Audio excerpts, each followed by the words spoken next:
السلام علیکم ورحمۃ اللہ وبرکاتہ۔ الحمد للہ رب العالمین والعاقبۃ للمتقین والصلاۃ والسلام علی سید الانبیاء والمرسلین نبینا محمد وعلی آلہ وصحبہ اجمعین، اما بعد فاعوذ باللہ من الشیطان الرجیم، بسم اللہ الرحمن الرحیم۔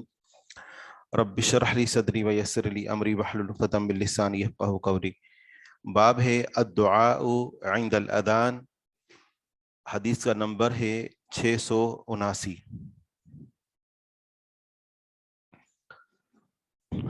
اذان کے موقع پر دعا کا بیان۔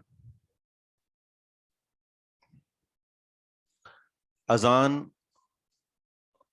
کے دوران دعا کہی جائے گی یا اذان کے مکمل ہونے کے بعد، اور دعا کون سی پڑھی جائے گی؟ پیچھے ہم نے دو باتیں پڑھی۔ ایک تو یہ کہ ہم نے آپ علیہ الصلوۃ والسلام کے لیے اذان کے بعد درود پڑھنا ہے، اور دوسرے نمبر پر آپ علیہ الصلوۃ والسلام کے لیے اللہ تعالیٰ سے وسیلہ کا مطالبہ، وسیلہ کی دعا مانگنی ہے۔ اب یہاں اس حدیث میں ایک تیسری دعا بتائی جا رہی ہے، تو پتہ یہ چلا کہ یہ تینوں دعائیں ہیں جو صحیح احادیث سے ثابت ہیں، اور یہ تینوں اذان کے موقع پر کہی جاتی ہیں، درود اور دعائے وسیلہ، اور تیسرے نمبر پر یہ دعا جو ہم اس حدیث میں پڑھ رہے ہیں۔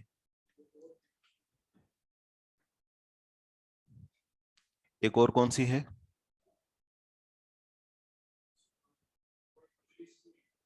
جی ہاں، مجلس اختتام والی، ٹھیک ہے۔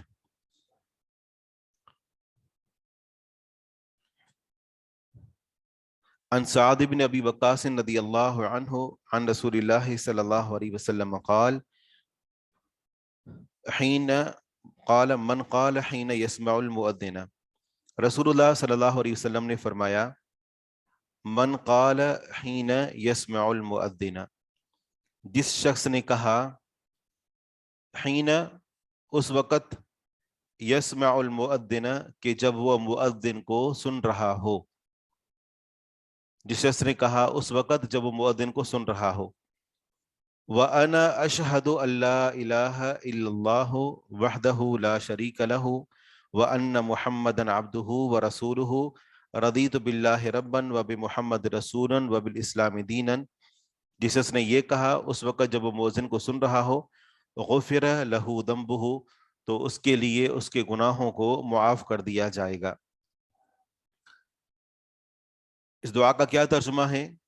وَأَنَا أَشْهَدُ أَن لَا إِلَٰهَ إِلَّا اللَّهُ، اور میں گواہی دیتا ہوں کہ نہیں ہے کوئی معبود برحق مگر اللہ، وحدہ لا شریک لہ، وہ اکیلا ہے، اس کا کوئی شریک نہیں ہے، وَأَنَّ مُحَمَّدًا عَبْدُهُ وَرَسُولُهُ، اور بے شک محمد صلی اللہ علیہ وسلم اس کے بندے اور اس کے رسول ہیں۔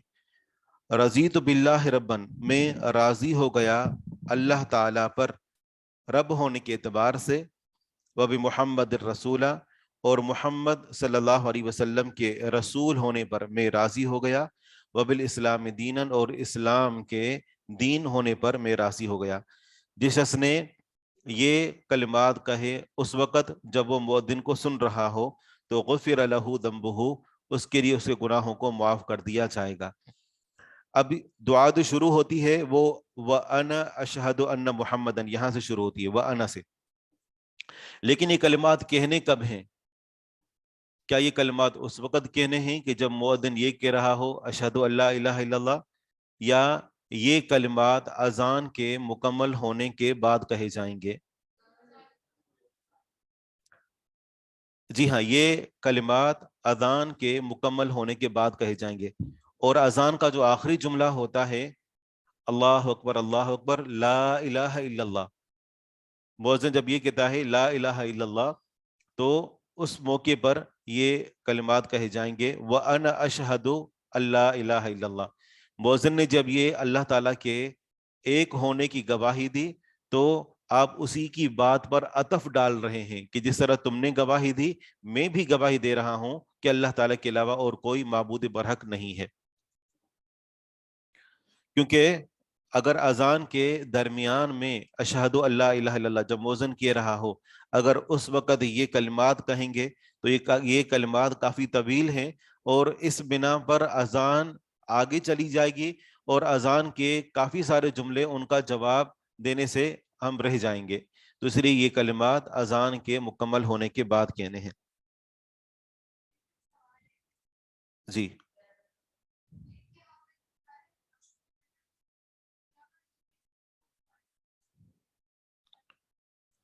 جی ہاں، کیونکہ یہ جملہ اسمیہ ہے اس وجہ سے، انا مبتدا، اشہد یہ اس کی جو ہے وہ خبر ہے، جملہ اسمیہ ہے جی۔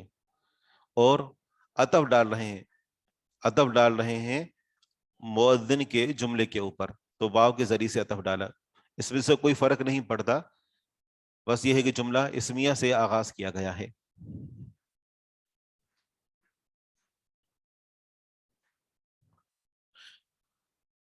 اس حدیث کے اندر جی صحیح۔ اچھا یہاں پر جو ہے من قال حین یسمع المؤذن، جب وہ مؤذن کو سنے، مؤذن کو سنے یعنی مؤذن کی جو ہے وہ اذان سنے، یا پھر ایک مؤذن کی آواز سنے یا مؤذن کی بات سنے، تینوں اس کے اندر شامل ہیں، تینوں میں تھوڑا تھوڑا سا فرق ہے، کہ مؤذن کی اذان سنے یعنی اس کو کلیئر آواز سنائی دے رہی ہو بالکل واضح طور پر، یا پھر یہ کہ اس کی آواز کہ مؤذن اذان دے رہا ہے، ٹھیک ہے نا، یا پھر یہ ہے کہ اس کا قول بذات خود آخری قول، ٹھیک ہے نا، تو یہ آخری قول، یہ حدیث اسی ہی بارے میں ہے کہ آخری قول سننے کے بعد یہ کلمات کہنے ہیں۔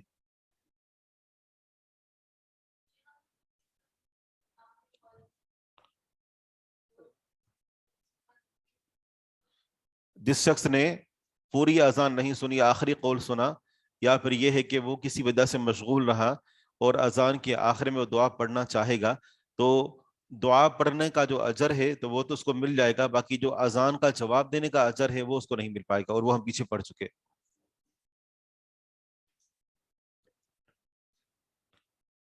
کلمات پورے دہرانے ہیں، جب مؤذن اذان دینا شروع کرے تو آپ نے مؤذن کی اذان کا پورا پورا جواب دینا ہے، جسے مؤذن کہہ رہا ہے سوائے حی علی الصلاح اور حی علی الفلاح کے۔ جب مؤذن اذان کہہ کر خاموش ہو جائے، اللہ اکبر لا الہ الا اللہ کہہ دے، تو اس کے بعد یہ جملے ادا کرنے ہیں، وَأَنَا أَشْهَدُ أَن لَا إِلَهَ إِلَّا اللَّهُ وَحْدَهُ لَا شَرِيكَ لَهُ آخر تک۔ لیکن غفر لہ ذنبہ یہ خوشخبری ہے، یہ نہیں کہنے دعا کے اندر غفر لہ ذنبہ، آپ دعا یاد کریں اور آخر میں غفر لہ ذنبہ بھی ہر دعا کے اندر کہہ دیں، تو دعا وبالاسلام دین یہاں تک مکمل ہو جاتی ہے۔ یہاں حدیث میں جو رضیت باللہ ربن، رب جو لفظ ہے وہ منصوب آیا ہے، اس لیے کہ یہ یہاں پر تمییز کے طور پر واقع ہوا ہے، اور اس کی وجہ یہ بتاتے ہیں، کہتے ہیں کہ اللہ تعالیٰ پر رب ہونے پر راضی ہونا، اس کا معنی یہ ہے کہ میں اللہ سبحانہ و تعالیٰ کے تمام تر فیصلوں پر راضی ہوں، میں اللہ تعالیٰ کی یعنی ربوبیت پر راضی ہوں، ربوبیت کا معنی یہ ہے کہ میں اس کے تمام فیصلوں پر راضی ہوں، اس کی قدرت پر راضی ہوں، کہ وہ میرا رب ہے، میرا مالک ہے، میرا سید ہے، میں اس پر رضامند ہوں، اور محمد صلی اللہ علیہ وسلم کے رسول ہونے پر راضی ہوں، اس کا معنی یہ ہے کہ ان تمام باتوں پر میں راضی ہوں کہ جو تمام باتیں دے کر آپ علیہ الصلوۃ والسلام کو بھیجا گیا، اور میں اس بات پر راضی ہوں، گواہ بھی ہوں کہ جو کچھ آپ علیہ الصلوۃ والسلام کو دے کر بھیجا گیا وہ آپ نے اپنی امت تک پورا پورا پہنچایا، اور اسلام کے دین ہونے پر راضی ہوں، تو اس کے اندر دو باتیں ہیں کہ ایک جو اعتقادات ہیں، جو اصول الدین ہے، میں ان کو ماننے پر راضی ہوں، یعنی جو میرا عقیدہ ہے دین اسلام کے مطابق ہے، اور دوسرے نمبر پر جو فروعات ہیں، جو احکامات ہیں، اوامر اور نواہی پر مشتمل ہیں، تو میں ان کے اوپر بھی راضی ہوں۔ اللہ تعالیٰ کے رب ہونے پر راضی ہونے کا معنی ہے کہ میں اس کی ربوبیت پر راضی ہوں، اس کے فیصلوں پر راضی ہوں، اور محمد صلی اللہ علیہ وسلم کے نبی ہونے پر راضی ہونے کا معنی یہ ہے کہ میں ان تمام باتوں پر راضی ہوں کہ جن باتوں کو دے کر آپ کو بھیجا گیا، اور دوسرے نمبر پر یہ کہ میں گواہ ہوں کہ آپ نے سارا دین پہنچا دیا، اور اسلام کے دین ہونے پر راضی ہوں، مطلب دین اسلام کے اندر جو دو بنیادی قسم کی تعلیمات ہیں، ایک ہے اصول الدین، اور دوسرے فروع الدین۔ اصول الدین جس کے اندر عقائد داخل ہیں، اور فروع جس کے اندر احکامات ہیں، اوامر اور نواہی ہیں، میں ان سب کے اوپر راضی ہوں۔ تو یہ اس چھوٹی سی دعا کا اس قدر عظیم مفہوم ہے۔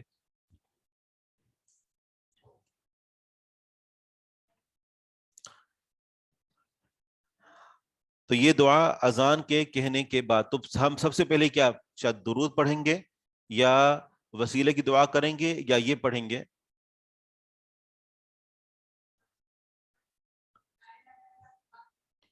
بالکل، لا الہ الا اللہ کے بعد بالکل.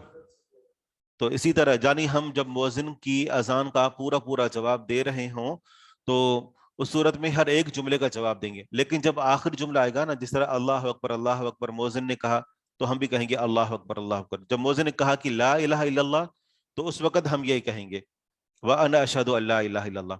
لا الہ الا اللہ کا جواب صرف لا الہ الا اللہ کے ذریعے سے نہیں دینا. مؤذن جب آخر میں کہتا ہے نا لا الہ الا اللہ تو اس پر صرف لا الہ الا اللہ سے جواب نہیں دینا بلکہ یہ پورا جواب دینا ہے. تو یہ پورا جواب دیں گے. اس کے بعد جب آپ فارغ ہو جائیں گے تو اس کے بعد دو دعائیں ہیں، ایک درود اور دوسرا وسیلہ. تو ان میں ترتیب بھی حدیث کے اندر بھی دیکھیں تو یہ پتہ چلتا ہے کہ تم مجھ پر درود بھیجو اور پھر حدیث کے الفاظ دیں کہ پھر تم میرے لیے وسیلے کا سوال کرو. تو یہ ترتیب ہے.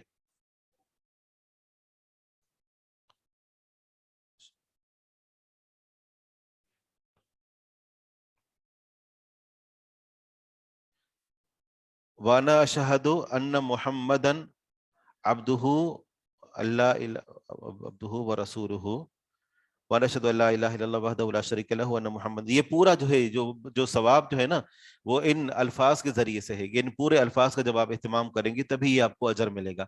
اور معلوم ہے ہمیں کہ اس سے مراد صغیرہ گناہی ہیں. اگلی حدیث ہے 680 عن جابر رضی اللہ عنہ قال قال رسول اللہ صلی اللہ علیہ وسلم من قال حین یسمع النداء. آپ علیہ الصلوۃ والسلام نے فرمایا کہ جس شخص نے کہا جب وہ اذان سن رہا ہو، یعنی اذان سننے کے بعد، حین یسمع جب وہ سن رہا ہو مطلب اذان سننے کے بعد، یعنی کہ اذان سننے کے ساتھ ساتھ، اذان سننے کے بعد، اللہم رب ہذہ الدعوۃ التامہ، اے اللہ اس مکمل پکار کے رب، اے اللہ اس مکمل دعوت کے رب، والصلاۃ القائمۃ اور کھڑی ہونے والی قائم ہونے والی نماز کے رب، آت محمد الوسیلۃ تو دے محمد صلی اللہ علیہ وسلم کو وسیلہ، والفضیلۃ اور فضیلت، وبعثہ المقام اور تو اسے پہنچا دے، المقام المحمود مقام محمود پر یا مقام محمود تک، الذی وعدتہ کہ جس کا تو نے اس سے وعدہ کیا ہے، الا حلت لہ شفاعتی یوم القیامہ مگر اس کے لیے میری شفاعت حلال ہو جائے گی قیامت کے دن. اس حدیث میں بہت سارے مسئلے ہیں. پہلا مسئلہ تو یہ ہے کہ یہ دعا پڑھنی ہے اذان کے مکمل ہونے کے بعد. دوسرا یہ کہ اللہم رب ہذہ الدعوۃ، یہ رب منصوب کیوں ہے؟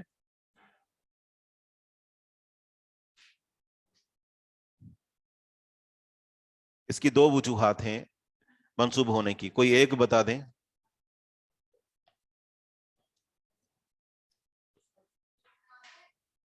جی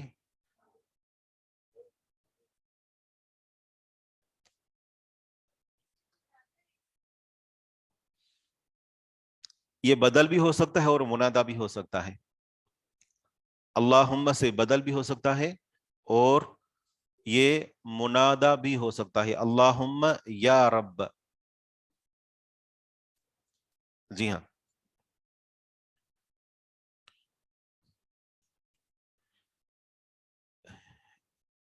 اے اللہ اس مکمل دعوت کے رب.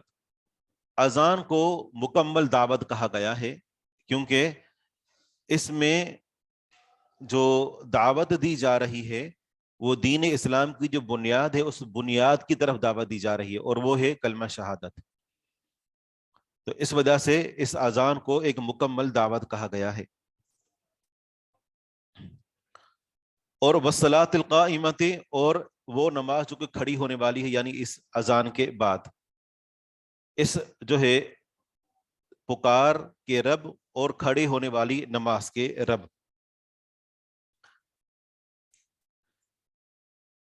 اب ایک امام طیبی ہیں رحمہ اللہ، انہوں نے مشکات المصابیح کی شرح لکھی ہے تو کہتے ہیں کہ یہ جو اذان ہے نا، اذان شروع سے لے کر اللہ اکبر سے لے کر اور اشہد ان محمد رسول اللہ یہاں تک جو یہ اذان کا حصہ ہے، یہ جو دعا ہے نا، یہ دعا در حقیقت اذان کے اوپر تبصرہ ہے۔ وہ اس طریقے سے کہ اللہ اکبر سے لے کر اشہد ان محمد رسول اللہ تک جو اذان ہے، تو یہ اللہم رب ہذہ الدعوۃ التامہ، دعوت تامہ سے مراد اللہ اکبر سے لے کر اشہد ان محمد رسول اللہ تک، اور آگے والصلاۃ القائمہ، اس کا تعلق کہاں سے ہے پھر؟ حی علی الصلاۃ سے اور حی علی الفلاح سے۔ تو یہ جو ہے جو دوسرا جملہ ہے، تو یہ دوسرا جملہ یا تو اسی ہی اذان کی طرف اشارہ ہے، یا پھر یہ کہ جو کھڑی ہونے والی نماز ہے یہ اسی کی طرف اشارہ ہے۔ آت محمد ان الوسیلۃ، تو دے محمد صلی اللہ علیہ وسلم کو وسیلہ، یہ ہم پیچھے پڑھ چکے کہ یہ جنت کا سب سے اعلیٰ مقام ہے، جنت کی چوٹی ہے۔ والفضیلۃ، اور آپ علیہ الصلوۃ والسلام کو تو فضیلت عطا فرما۔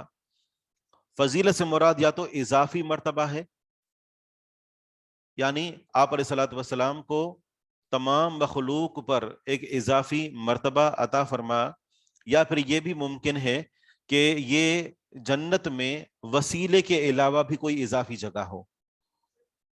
وسیلہ تو مقام ہے ہی، تو وسیلہ کے علاوہ بھی ممکن ہے کہ وسیلہ کے ساتھ متصل یا وسیلے کے بھی اوپر کوئی جگہ ہو کہ جس کا نام الفضیلہ، یہ جو ہے وہ ذکر کیا گیا ہے۔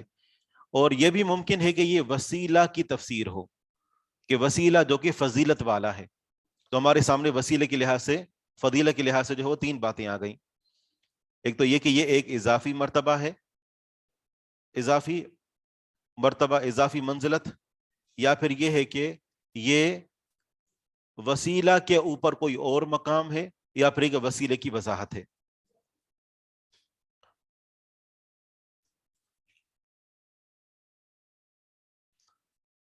اے اللہ تو دے محمد صلی اللہ علیہ وسلم کو وسیلہ اور فضیلت، تمام مخلوق پر اضافی مرتبہ دے، یا پھر یہ ہے کہ وسیلہ کے ساتھ ساتھ فضیلہ کا مقام بھی آپ کو دے دے، یا پھر یہ ہے کہ وسیلہ جو کہ فضیلت والا ہے وہ آپ علیہ الصلوۃ والسلام کو دے دے۔ تینوں معنی صحیح ہیں۔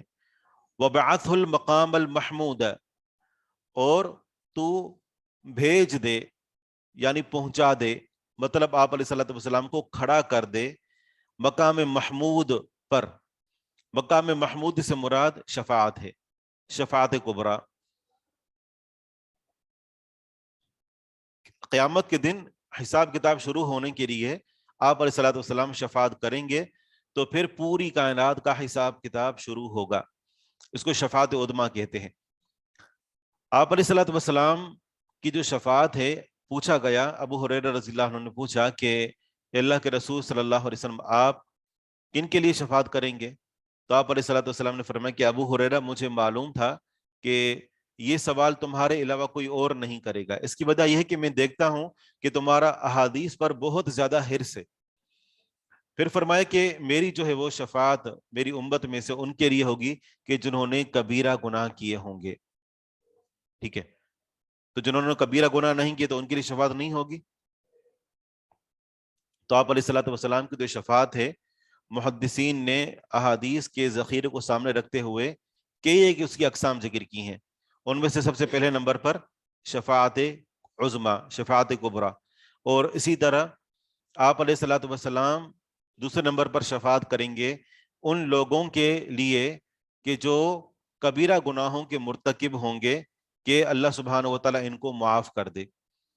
تیسرے نمبر پر وہ کہ جن کے بارے میں فیصلہ ہو چکا ہوگا کہ یہ لوگ جہنم میں جائیں گے اور لوگ جہنم میں جا چکے ہوں گے، ان کے لیے شفاعت کریں گے کہ ان کو جہنم سے نکال کر جنت میں داخل کیا جائے۔ اسی طرح جو لوگ جہنم کے اندر ہی رہیں گے ان کے لیے شفاعت کریں گے کہ ان کے عذاب کو ہلکا کیا جائے۔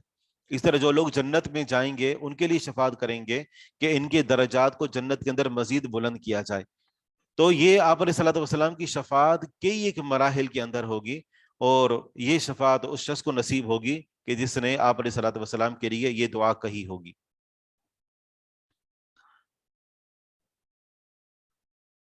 اور تو اس کو پہنچا دے مقام محمود تک کہ جس کا تو نے اس سے وعدہ کیا ہے۔ مقام محمود شفاعت عظما کہ جس کا تو نے اس سے وعدہ کیا ہے. اور آپ علیہ الصلوۃ والسلام نے کئی ایک حدیث کے اندر اس بات کی وضاحت کی کہ اللہ تعالیٰ نے ہر نبی کو دنیا کے اندر ایک دعا دی تھی کہ اس نبی نے اس دعا کو دنیا کے اندر ہی استعمال کر لیا، لیکن میں نے اس دعا کو قیامت کے دن چھپا کر رکھا ہے. الا حلت لہ شفاعت یوم القیامہ، مگر میری شفاعت اس کے لیے حلال ہو جائے گی. حلال کا معنی ہے واجب ہو جائے گی.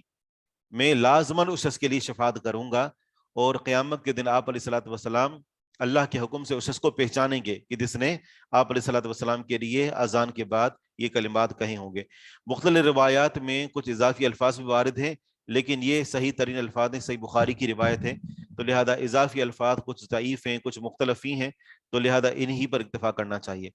مجھے یاد ہے کہ ہمارا ایک ساتھی تھا، اس نے یہیں سے جو اس کو دعا کو یاد کیا تھا، تو وہ اذان کے بعد میں نے ایک مرتبہ اس کو سنا تو اس نے آخر میں یہ الفاظ بھی کہہ دیے الا حلت لہ شفاعتی یوم القیامہ. تو میں کہا کہ یہ دعا کا حصہ نہیں ہے، یہ حدیث کے اندر خوشخبری ہے. تو وعدتہ یہاں تک یہ دعا مکمل ہو جاتی ہے.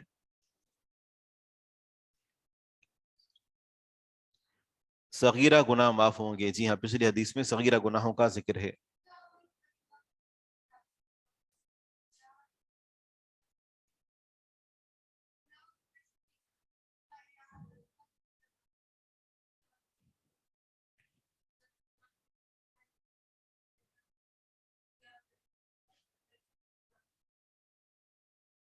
دو سوال ہیں،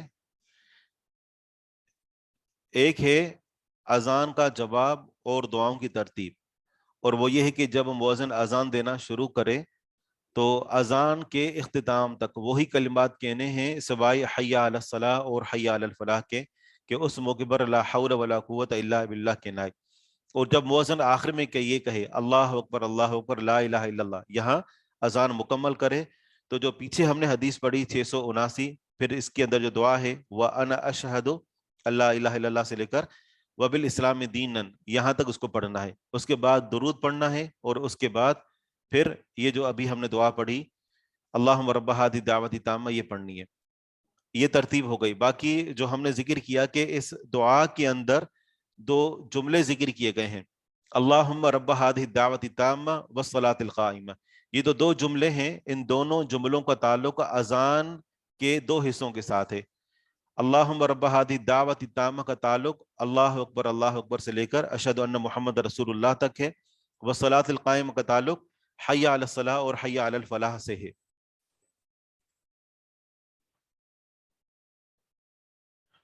اگلی حدیث ہے 681، الصلاۃ بین الاذان والاقامت، اذان اور اقامت کے درمیان نماز پڑھنا.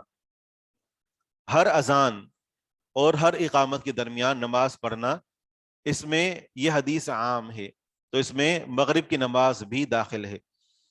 عن عبداللہ بن مغفل رضی اللہ عنہ قال قال رسول اللہ صلی اللہ علیہ وسلم بین کل اذانین صلاۃ، ہر دو اذانوں کے درمیان نماز ہے. ہر دو اذان سے مراد اذان اور اقامت، دو اذان سے مراد ایک پہلی اذان اور دوسری اقامت. تو ان دونوں اذانوں کے درمیان نماز ہے، یعنی نفلی نماز ہے. پھر دوسری مرتبہ فرمایا بین کل اذانین صلاۃ، ہر دو اذانوں کے درمیان نماز ہے. پھر تیسری مرتبہ تاکید کے لیے، یہ ایسا کام کہ جس میں رغبت دلانی تھی، اس رغبت دلانے کے لیے کام جو مندوب تھا، اس میں مزید تاکید کرنے کے لیے تاکہ لوگ اس میں دلچسپی لیں، اس میں آگے بڑھیں. فرمایا کہ بین کل اذانین صلاۃ، ہر دو اذانوں کے درمیان نماز ہے. آخر میں فرمایا لمن شاء، جو چاہے، جو چاہے.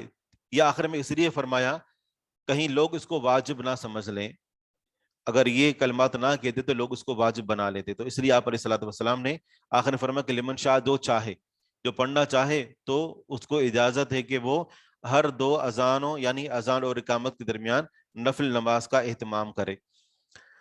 اور یہیں سے نماز مغرب جو فرض نماز ہے اس سے پہلے 2 رکعت نماز پڑھنے کا جو ہے وہ جواز ملتا ہے. اور اس بارے میں صحابہ کرام رضوان اللہ علیہم اجمعین اور تابعین، تبع تابعین، ائمہ اور محدثین تقریباً جو ہے وہ سب کا اس کے اوپر اتفاق تھا سوائے چند ایک کے. اور انہوں نے جیسے موجودہ دور میں ہمارے ہاں احناف ہیں، تو احناف مغرب کی اذان کے بعد وہ نماز نہیں پڑھتے، سنتیں نہیں پڑھتے. تو ان کے پاس دلیل کیا ہے؟ کہتے ہیں کہ دلیل یہ ہے کہ ممکن ہے کہ اگر ہم سنتوں کا اہتمام کریں تو مغرب کی نماز کو ہم مؤخر کر بیٹھیں. حالانکہ اتنا وقت ہوتا ہے کہ جس میں انسان آرام سے نماز پڑھ سکتا ہے. یہ کوئی دلیل نہیں ہے حدیث کے مقابلے میں. اور دوسری وہ دلیل یہ پیش کرتے ہیں کہ ممکن ہے کہ یہ جو نماز کا حکم ہے وہ منسوخ ہو گیا ہو. تو منسوخ کے لیے ناسخ چاہیے. منسوخ کے لیے ظاہری بات منسوخ تب ہم قرار دیتے ہیں کہ جب دو حدیثیں آپس میں موجود ہوں، دونوں کا آپس میں ٹکراؤ ہو، دونوں کے درمیان تطبیق نہ ہو رہی ہو، تو ہم ایک کو ناسخ ایک کو منسوخ قرار دیتے ہیں. جب یہاں پر کوئی ناسخ حدیث ہے ہی نہیں. بالکل. تو آپ علیہ الصلوۃ والسلام کا خود ابن حبان رحمہ اللہ نے خود حدیث ذکر کی ہے. ابھی تک تو ہم یہ سنتے ہوئے آئے ہیں نا کہ صحابہ کرام پڑھتے تھے. ابن حبان رحمہ اللہ نے ایک روایت نقل کی ہے، اس سے پتہ چلتا ہے کہ آپ علیہ الصلوۃ والسلام نے خود بھی مغرب کی نماز سے پہلے 2 رکعت سنت پڑھی ہے. لہذا یہ ایک مسنون عمل ہے، اور بندہ محض جو ہے وہ اپنی فقہی اختلافات کی وجہ سے اتنے آگے نہ چلا جائے کہ یہ صریح احادیث کا بھی انکار کر بیٹھے.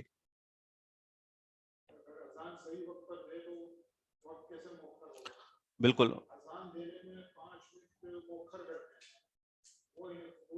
صحیح. ہاں بڑی اچھی بات کہی آپ نے کہ ایسا ہی ہے. وہ احتیاط کے نام پر 2-3 منٹ پہ سے ہی اذان مؤخر کرتے ہیں، لیکن اذان کو وقت کے اوپر دے کر اور 5 منٹ سنت پر عمل کرنے کے لیے. تو یہی ہے نا کہ جب بھی کوئی بدعت آتی ہے تو ایک سنت اٹھا لی جاتی ہے. اس کی بہترین مثال ہے، اس لیے میں فرماتے تھے نا محدثین کی، جب کبھی کوئی بدعت آتی ہے نا تو سنت اٹھا لی جاتی ہے. انہوں نے ایک نیا کام سر انجام دیا کہ اذان کو اس کے وقت سے مؤخر کیا، احتیاط کے نام پر سنت اٹھا لی گئی.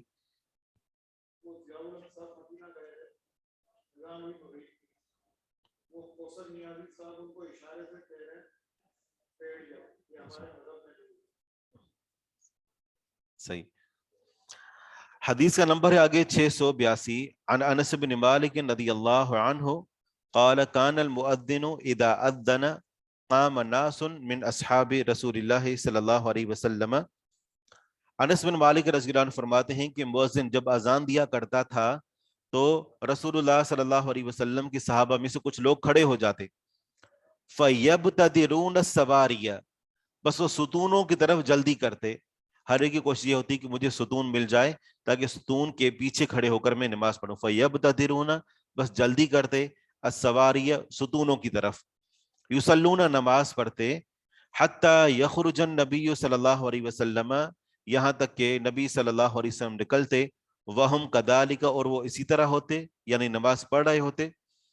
وَيُصَلُّونَ قَبْلَ الْمَغْرِبِ، اور مغرب کی جو فرض نماز ہے اس سے پہلے نماز پڑھتے. وَلَمْ يَكُنْ بَيْنَ الْأَذَانِ وَالْإِقَامَةِ شَيْءٌ، اور اذان اور اقامت کے درمیان نہیں ہوتا تھا شیئن، کوئی لمبا وقت، کوئی بڑا وقت. شیئن سے مراد کیا ہے؟ کوئی بڑا وقت نہیں ہوتا تھا. وَلَمْ يَكُنْ بَيْنَ الْأَذَانِ وَالْإِقَامَةِ شَيْءٌ، اور نہیں ہوتا تھا اذان اور اقامت کے درمیان کوئی بڑا وقت، کوئی بڑا فاصل نہیں ہوتا تھا.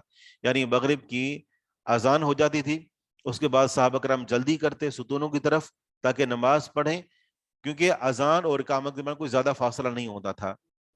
بالکل. جی ہاں، جی ہاں، جی کیا ہے سوال ہے؟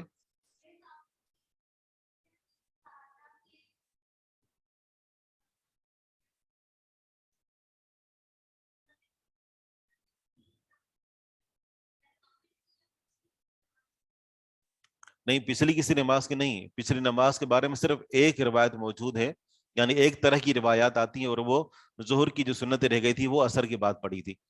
بس اس کے علاوہ اور کوئی جو ہے وہ سنتیں، مغرب کی اذان ہو چکی تو اس کے بعد کسی اور نماز کی سنتیں، اس بارے میں کوئی وضاحت نہیں ہے. اس قدر صریح روایت موجود ہیں. شیخ بدر الدین شاہ راشدی رحمہ اللہ نے اس بارے میں پورا ایک جو ہے وہ رسالہ بھی لکھا ہے، نماز مغرب سے قبل 2 رکعت جو سنتیں ہیں اس بارے میں.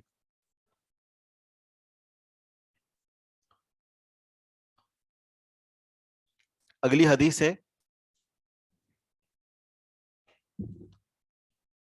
حدیث کا نمبر آپ کے ہاں کیا ہے؟ وہی حدیث ہے. شیخ صاحب یہ تو مطلب ایک تاکید ہے، مطلب ترغیب ہے. صحیح.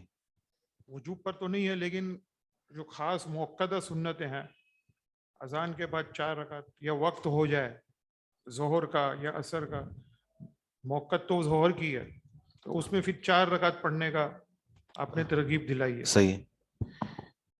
التشدید فی الخروج من المسجد بعد الاذان، یہ حدیث ہے، یہ باب ہے۔ التشدید فی الخروج من المسجد بعد الاذان، اذان کے بعد مسجد سے نکلنے میں سختی۔ ایک بندہ مسجد کے اندر موجود ہے، اذان ہو گئی، اب اگر وہ مسجد سے نماز پڑھے بغیر، فرض نماز پڑھے بغیر نکل جاتا ہے تو اس بارے میں کیا سختی وارد ہوئی ہے، یہ باب اس بیان میں ہے۔ عن اشعث بن ابی الشعثاء عن ابیہ قال رأیت ابا ہریرہ رضی اللہ عنہ۔ اشعث بن ابی الشعثاء اپنے والد ابو الشعثاء رحمہ اللہ سے روایت کرتے ہیں، کہتے ہیں کہ میں نے ابو ہریرہ رضی اللہ عنہ کو دیکھا، وَمَرَّ رَجُلٌ فِي الْمَسْجِدِ بَعْدَ النِّدَاءِ، وَمَرَّ رَجُلٌ، اور ایک آدمی گزرا مسجد میں اذان کے بعد، حَتَّى قَطَعَهُ، یہاں تک کہ اس نے مسجد کو عبور کر لیا، قطعہ مسجد کو کاٹ دیا، یعنی مسجد کو عبور کر لیا، مسجد کراس کر گیا، مسجد سے گزر گیا، حتیٰ قطعہ یہاں تک کہ وہ اس کو عبور کر گیا، وہ اس کو گزر گیا۔ ابو ہریرہ رضی اللہ عنہ نے فرمایا، اما ہذا، جہاں تک اس شخص کا تعلق ہے، فقد عصى ابو القاسم صلی اللہ علیہ وسلم، تو اس نے ابو القاسم صلی اللہ علیہ وسلم کی نافرمانی کی، کیونکہ آگے حدیث میں مزید وضاحت آ رہی ہے کہ یہ نافرمانی کیسے ہے۔ 684 حدیث کا نمبر ہے۔ عن ابی الشعثاء قال خرج رجل من المسجد بعدما نودي بالصلاة، ابو الشعثاء رحمہ اللہ فرماتے ہیں کہ ایک آدمی مسجد سے نکلا بعد اس کے کہ جو اذان دی گئی تھی نماز کے لیے، فقال ابو ہریرہ اما هذا فقد عصى ابو القاسم صلی اللہ علیہ وسلم، جہاں تک اس شخص کا تعلق ہے تو اس نے ابو القاسم، یا آپ علیہ الصلوۃ والسلام کی کنیت تھی کہ آپ علیہ الصلوۃ والسلام کی اس نے نافرمانی کی۔ اب یہاں اس حدیث میں آپ علیہ الصلوۃ والسلام کی نافرمانی کی بات ابو ہریرہ رضی اللہ عنہ نے کی۔ ظاہری بات ہے کہ یہ ابو ہریرہ رضی اللہ عنہ اپنی طرف سے تو نہیں کہہ سکتے، انہوں نے سنا ہوگا، اور اسی سننے کی وجہ سے انہوں نے اس حدیث کو اس انداز میں بیان کر دیا، وگرنہ دیگر احادیث کے اندر بھی موجود ہے مزید جو ہے وہ صراحت کے ساتھ۔ آپ علیہ الصلوۃ والسلام کا یہ فرمان ہے کہ اگر کسی شخص نے مسجد میں اذان کو سنا اور پھر وہ مسجد سے نکل جاتا ہے اور اس کے واپس لوٹنے کا ارادہ نہیں ہے، اس نے نماز نہیں پڑھی اور واپس لوٹنے کا بھی ارادہ نہیں ہے، اور وہ کسی حاجت کے بغیر نکل رہا ہے، تو فرمایا ایسا شخص منافق ہے۔ ایک شخص نے مسجد کے اندر اذان سنی اور وہ مسجد سے باہر نکل گیا، وہ کسی حاجت کی وجہ سے نہیں نکلا اور اس کی نیت واپس لوٹنے کی نہیں ہے، تو پھر ایسا شخص منافق ہے، جس کا معنی یہ ہے کہ اگر اذان ہو جائے، بندہ مسجد کے اندر موجود ہو اور کسی حاجت کے لیے نکلے، تو پھر اس کے لیے نکلنا جائز ہے۔ حاجت کے لیے نکلنے سے مراد یہ ہے کہ جیسے یعنی وضو کرنے کے لیے، پیشاب پخانہ کرنے کے لیے، یا پھر یہ ہے کہ اس کا وضو ٹوٹ جائے یا اس کی نکسیر بہنا شروع ہو جائے، یا یوں بھی ہم کہہ سکتے ہیں کہ 2 مسجدیں ہیں، وہاں جس مسجد میں اذان ہو رہی ہے وہاں پر ایک امام موجود ہے اور اس نے آگے چل کر کسی اور مسجد کے اندر نماز پڑھانی ہے، تو اب اس کے لیے نکلنا ضروری ہے، ٹھیک ہے نا، کیونکہ اگر یہ یہاں پر ہی اذان ہونے کے بعد یہیں پر نماز پڑھے گا تو دوسری جگہ جہاں پر اس کی ڈیوٹی ہے تو وہاں پر کون نماز پڑھائے گا؟ تو اب ایسے شخص کے لیے اجازت ہے کہ ایسا شخص، کیونکہ اس کے پاس عذر ہے لہذا یہ نکل سکتا ہے، باقی بغیر عذر کے نکلنا اور نماز پڑھنے کی نیت نہ ہو تو یہ بندے کے منافق ہونے کی نشانی ہے۔ اکثر جو ہے وہ کچھ مدارس کے اندر اس طریقے سے صورتحال نظر آتی ہے جہاں لوگ پڑھ رہے ہوتے ہیں، بچے پڑھ رہے ہوتے ہیں، تو جب چھٹی ہوتی ہے اور اذان ہو رہی ہوتی ہے، یہاں تو ہمارے ہاں تو کوئی مستقل مسجد نہیں ہے، مصلی ہے، لیکن جب نماز ہو رہی ہو اور جماعت کے ساتھ اور وہ مسجد کے اندر، اور اس دوران اذان ہونے کے بعد بندے کو پتا ہے کہ میں دوسری جگہ جہاں گھر مجھے جانا ہے وہاں مجھے جماعت نہیں مل پائے گی، تو اس کے لیے یہ جائز نہیں ہے کہ وہاں سے نماز پڑھے بغیر نکلے۔ جس طرح ہمارے ہاں بالخصوص جمعرات کے دن چھٹی ہوتی ہے، اکثر لڑکے ایسے یا لڑکیاں ایسے کرتے ہیں کہ وہ یعنی وہ نماز پڑھے بغیر ہی اذان کے بعد فوراً نکل جاتے ہیں، ان کے والدین ان کو لینے آئے ہوتے ہیں یا بھائی وغیرہ لینے کے لائے ہوتے ہیں تو نماز پڑھے بغیر ہی نکل جاتے ہیں، تو یہ جائز نہیں ہے، یہ حرام کام ہے اور اس کے لیے سخت وعید وارد کہ یہ منافقت میں سے ہے۔ نکسیر مطلب ناک سے خون بہنا۔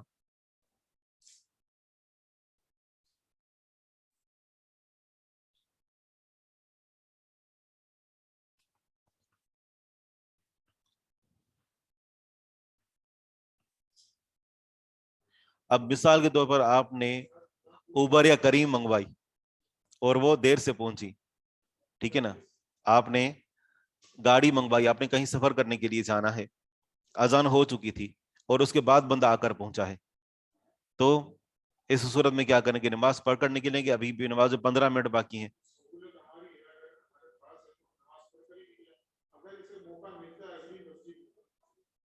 یہ اگلی مسجد میں تو نہیں ملے گا، اگر تو ایسا معاملہ ہے کہ آگے اس کو کسی بڑے نقصان کا خدشہ ہے، جیسے ٹرین نکل جائے گی، بس نکل جائے گی، فلائٹ مس ہو جائے گی، ٹھیک ہے نا، پھر تو ظاہری بات ہے کہ اس کو نکل جانا چاہیے اور آگے جا کر وہ نماز کا اہتمام کرے، لیکن اگر اس کو سہولت ہے تو صرف فرض نماز پڑھ کر ہی وہ بہرحال وہ نکل جائیں۔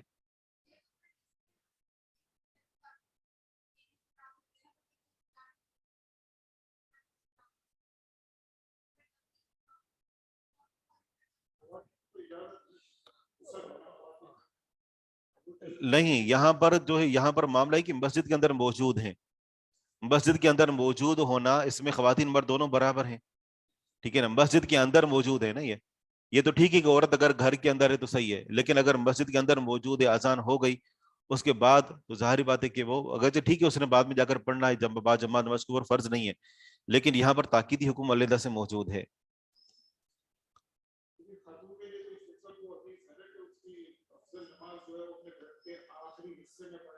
ٹھیک ہے، وہ تب ہے کہ جب گھر کے اندر موجود ہو۔ جی ہاں، صحیح صحیح۔ اب جہاں حرم کی بات کر رہے ہیں تو حرم میں جو مسجد نبوی کے نیچے جو کار پارکنگ ہے تو وہاں سے بسا اوقات بندہ جاتا ہے اور کبھی پھنس جاتا ہے، وہ نماز سے 15 منٹ پہلے نکلا، 15 منٹ وہ وہیں پر اس کے لگ گئے، بس اوقات بڑی لمبی لائن ہوتی ہے اور اذان وہیں پر ہو گئی، اب اس کے لیے دو ہی کام ہیں، یا تو وہ پیچھے لے جائے دوبارہ سے کھڑی کرے اور نماز پڑھے، اور اتنی لائن لمبی ہوتی ہے کہ اس کے لیے نکلنا مشکل ہو جاتا ہے، تو اب اس صورت میں ظاہری بات ہے جب عذر کی کوئی صورت ہو تو پھر بندہ نکل سکتا ہے۔ اوبر والے کہتے ہیں کرایہ بڑھا دیتے ہیں، شیعہ مسجد نبوی سے نکل جاتے ہیں، ہم ان کو دیکھتے تھے وہاں پر، تو مسجد نبوی میں حالانکہ جو مسجد نبوی میں قالین بچھا جاتے ہیں وہ ایران سے بن کر آتے تھے، تو اس کے اوپر بھی وہ اپنے جو مصلے لے کر آتے تھے وہ بچھا کر پڑھتے تھے، یا پھر یہ کہ جو خالی فرش ہوتا ہے اس کے اوپر کھڑے ہو کر نماز پڑھتے تھے۔ مسجد اور مصلی میں کیا فرق ہے؟ تو مسجد میں باقاعدہ 5 وقت نماز کے لیے اذان دی جاتی ہے، باقاعدہ اس کے لیے امام مقرر ہوتا ہے اور باقاعدہ وہاں پر ایک جماعت ہو رہی ہوتی ہے، بھلے اس میں جمعہ ہو یا نہ ہو وہ مسجد ہی کہلائے گی۔ ہاں یہ ہے کہ اس میں جامع مسجد میں جمعہ ہوتا ہے اور عام مسجد میں جمعہ نہیں ہوتا۔ مصلی یہ ہوتا ہے کہ باقاعدہ وہ مسجد نہیں ہوتی لیکن وہاں پر صرف نماز کا اہتمام کر دیا جاتا ہے، جیسے کچھ دفتر میں لوگ کام کر رہے ہیں جیسے ہم یہاں پر ہیں۔ جی نہیں، یہاں یہ اس کے جو میں نے شروع میں ہی بتا دیا کہ وہ سارے احکامات مسجد کے لیے ہیں۔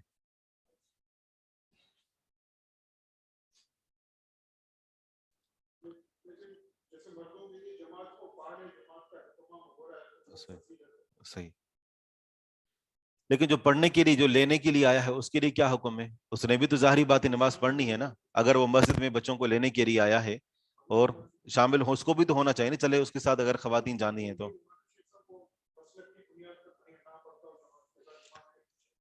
تو مسلک اگر وہ اہل حدیث سے نہیں تو ہم اسے کہیں گے تمہارے لیے جائز ہے کہ تم ہمارے پیچھے نہ پڑھو، ٹھیک ہے، ٹھیک ہے، صحیح۔ ایدان المؤذنین الائمۃ بالصلاۃ، مؤذنوں کا اطلاع دینا اماموں کو نماز کا، یعنی اذان ہو چکی ہے اور لوگ امامت کے لیے نماز امام کے انتظار میں بیٹھے ہوئے ہیں، تو مؤذن جا کر امام کو کہہ سکتا ہے کہ آپ نماز کے لیے باہر آ جائیں۔ موجودہ دور میں تو گھڑیاں موجود ہیں اور ہمارے ہاں تو اکثر مساجد کے اندر ایسا بھی ہوتا ہے کہ مؤذن اگر صرف 1 منٹ اگر لیٹ ہو جائے تو کسی فوراً بندے کو آگے کھڑا کر دیتے ہیں، حالانکہ درست نہیں ہے، جو مستقل امام ہے اسی ہی کو جو ہے وہ آگے بڑھنا چاہیے، اسی کو آگے کھڑا کرنا چاہیے، انتظار کرنا چاہیے۔ لوگ لائنوں میں مسجد کے باہر، مسجد نماز سے پہلے، ہر جگہ گھنٹوں کھڑے رہیں گے، لیکن یہ جو 1 منٹ ہوتا ہے نا امام جب دیر کرتا ہے، یہ ان کو جو نا بہت بڑی مصیبت لگتی ہے۔ ایدان المؤذنین، مؤذنوں کا اطلاع کرنا، الائمۃ اماموں کو، بالصلاۃ نماز کے بارے میں۔ عن عائشہ رضی اللہ عنہا قالت کان النبی صلی اللہ علیہ وسلم یصلی فیما بین ان یفرغ من صلاۃ العشاء الی الفجر 11 رکعتا۔ عائشہ صدیقہ رضی اللہ عنہ فرماتی ہیں کہ نبی صلی اللہ علیہ وسلم نماز پڑھتے تھے فیما بین ان یفرغ، دوران اس کے کہ آپ علیہ الصلوۃ والسلام فارغ ہوں، من صلاۃ العشاء الی الفجر، عشاء کی نماز سے لے کر فجر تک، اس دوران کتنی نماز پڑھتے تھے؟ 11 رکعتا، 11 رکعتیں۔ یسلم بین کل رکعتین، ہر 2 رکعتوں کے درمیان سلام پھیرتے۔ ویوتر بواحدۃ، اور 1 رکعت وتر پڑھا کرتے۔ اس حدیث سے کیا پتہ چلا کہ وتر 1 رکعت پڑھی جا سکتی ہے۔ آپ علیہ الصلوۃ والسلام عشاء کی نماز سے فارغ ہونے سے لے کر اور فجر کی نماز تک 11 رکعت پڑھتے، اور 1 رکعت جو ہے 12 رکعت پڑھتے تھے، ہر 2 رکعتوں کے درمیان سلام پھیرتے اور 1 رکعت وتر پڑھتے۔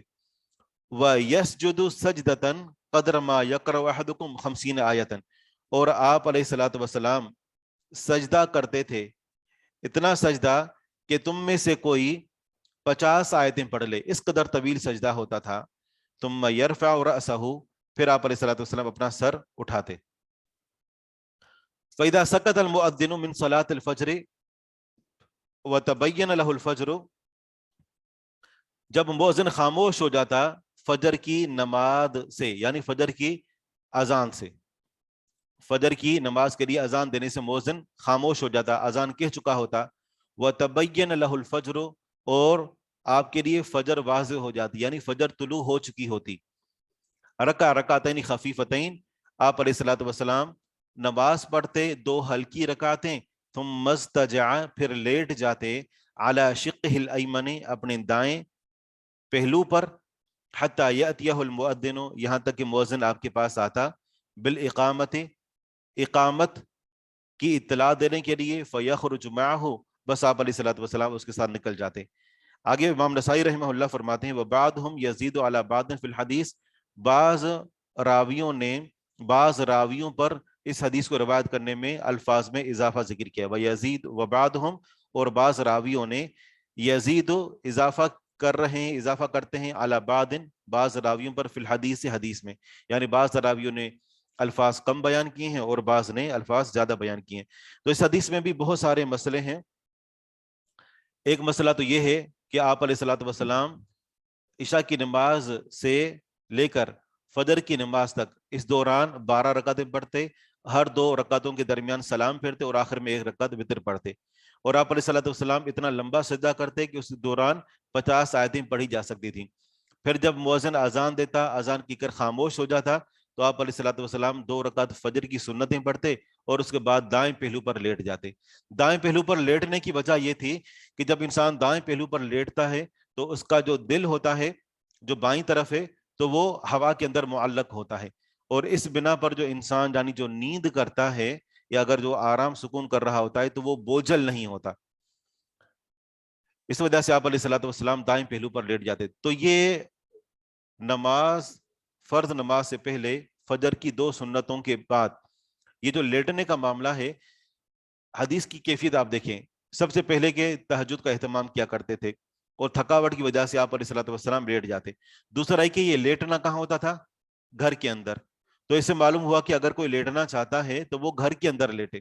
کچھ لوگوں کو ہم نے مسجد کے اندر دیکھا ہے، ہم شروع میں ہم بھی خود ایسی کیا کرتے تھے کہ فجر کی 2 سنتیں پڑھ کر اور لیٹ گئے، اور 1-2 سیکنڈ ہی لیٹے اور اس کے بعد دوبارہ اٹھ گئے۔ تو یہ سنت پر عمل کرنا نہیں ہے۔ سنت پر عمل اس طریقے سے پورا ہوگا کہ تہجد کی نماز آپ نے پڑھی ہو، آپ نے گھر میں سنتیں پڑھی ہوں، اور گھر میں ہی آپ لیٹ گئے ہوں یہاں تک کہ اذان کا وقت ہو جائے، اقامت کا وقت ہو جائے۔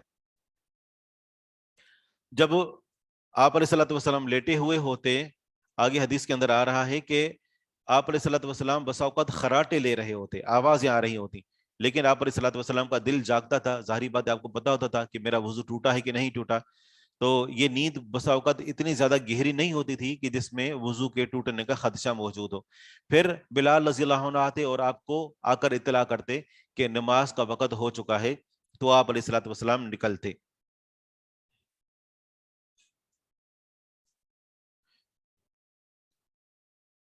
عائشہ صدیقہ رضی اللہ عنہا اپنے گھر کے اندر نماز پڑھتی تھیں اور آپ علیہ الصلوۃ والسلام کے ساتھ مسجد میں نہیں جاتی تھیں، کیونکہ ان کا جو گھر ہوتا تھا وہ مسجد کے ساتھ ہی ہوتا تھا۔ ہاں، عورتوں کی جو جماعت کا معاملہ تھا تو وہ عورتوں کی طرف سے ممکن ہے کہ جا کر وہ باجماعت نماز پڑھتی ہوں۔ یفرغ فارغ ہو جاتے، بوجھل مطلب بھاری۔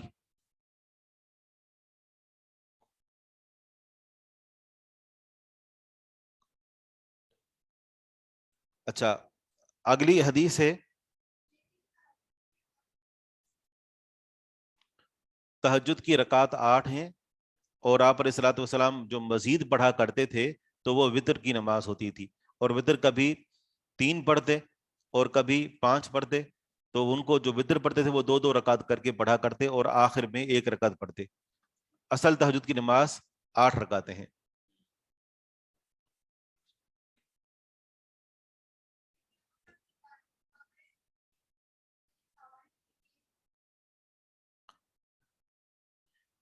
احدى عشرۃ رکعتاً، 11 رکعتیں، 11 رکعتیں پڑھتے۔ اس کی تفصیل یہ بیان کی کہ 2 رکعتیں کر کے پڑھتے، آخر میں 1 وطر پڑھتے۔ اگر 11 رکعتیں پڑھنے کے بعد 1 رکعت پڑھتے، یہ تو 12 ہو گئی، تو 11 اکیلی وہ کیسے پڑھتے؟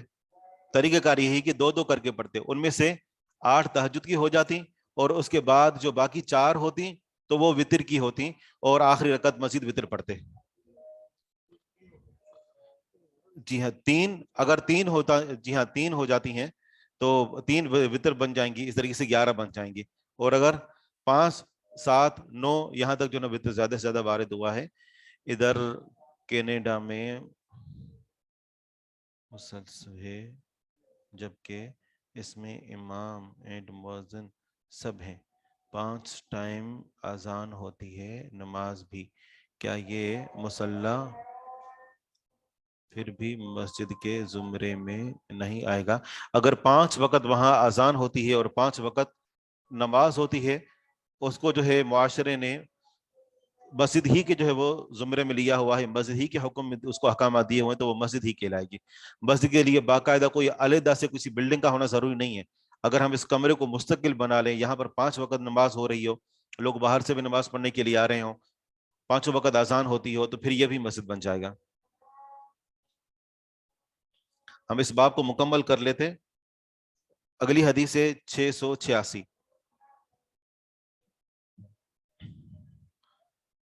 عن قریب مولى بن عباس قال سألت ابن عباس قلت كيف كانت صلاة رسول الله صلی اللہ علیہ وسلم باللیل۔